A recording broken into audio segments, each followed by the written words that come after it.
अगर आप अपने बच्चे को नहीं समझते, तो हो सकता है आप उसे आहिस्ता आहिस्ता खो रहे हों। और सबसे खतरनाक बात, आपको इसका एहसास भी नहीं होगा। अस्सलाम वालेकुम। आज है हमारा 100 डेज पेरेंटिंग चैलेंज का 7वां दिन। आज हम सीखेंगे बच्चों की नफ्सियात को समझना। एक सवाल करूं? क्या आप जानते हैं कि आपका बच्चा क्यों रो रहा है?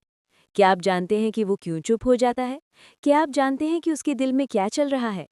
ज्यादातर वालिदैन बच्चे का रवैया देखते हैं, लेकिन उसके पीछे छुपी कहानी नहीं देखते। और यही सबसे बड़ी गलती है। बच्चे जज्बात छुपा नहीं सकते।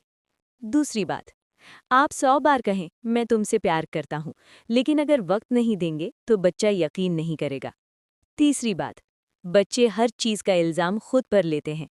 चौथी बात, बच्चे बाहर से मजबूत, अंदर से डरे होते हैं। पांचवी बात, बच्चे तवज्जो के भूखे होते हैं। अगर आप मोहब्बत से नहीं देंगे तो वो गलत तरीके से ले लेंगे। याद रखें, आपकी छोटी छोटी गलतियां बच्चे की पूरी शख्सियत बदल सकती हैं। अगर आप वाकई अपने बच्चे को समझना चाहते हैं, उसकी आंखों में देखें, उसकी बात सुनें, उसके खेल को ऑब्जर्व करें, उससे सवाल करें और सबसे अहम, उसे वक्त दें। आज का चैलेंज, बच्चे को गौर से देखें, 3 सवाल पूछें और सिर्फ सुनें। सोने से पहले कहें, बेटा, मैं तुम्हें समझना चाहता हूँ।